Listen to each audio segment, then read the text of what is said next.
കേരള പോലീസിന്റെ മുഖച്ഛായ മാറ്റിയ ആഭ്യന്തരമന്ത്രി എന്ന വിശേഷണത്തിന് ഏറ്റവും അനുയോജ്യനായ നേതാവ് കോടിയേരിയായിരുന്നു. പോലീസ് ഉദ്യോഗസ്ഥരുടെ ജീവിത നിലവാരത്തിൽ ഉൾപ്പെടെ വലിയ മാറ്റമാണ് കോടിയേരി കൊണ്ടുവന്നത്. കേരള ടൂറിസത്തിന്റെ സുവർണ്ണ കാലഘട്ടത്തിന്റെ അമരക്കാരൻ എന്ന വിശേഷണവും കോടിയേരിക്ക് ലഭിച്ചു.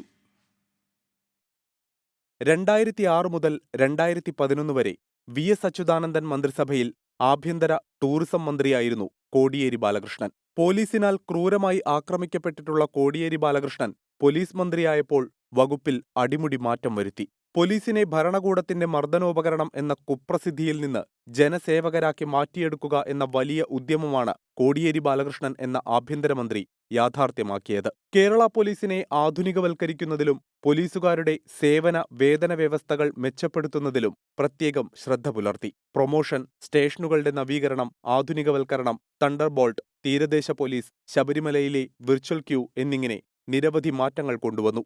ജയിൽ സമം ഗോതമ്പുണ്ട എന്ന സമവാക്യത്തെ കോടിയേരി തിരുത്തി. ചപ്പാത്തി മുതൽ ബിരിയാണി വരെ ഉണ്ടാക്കുകയും വിപണനം ചെയ്യുന്നതുമായ കേന്ദ്രങ്ങളായി ജയിലുകൾ മാറി. പഴഞ്ചൻ പോലീസ് ജീപ്പിനു പകരം വെളുത്ത ബൊലേറോ ജീപ്പുകൾ കോടിയേരിയുടെ കാലത്താണ് വകുപ്പ് സ്വന്തമാക്കിയത്.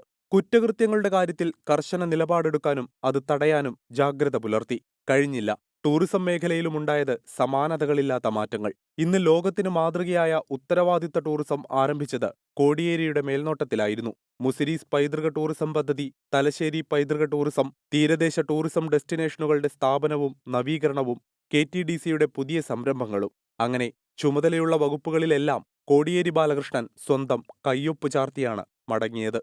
24 തിരുവനന്തപുരം.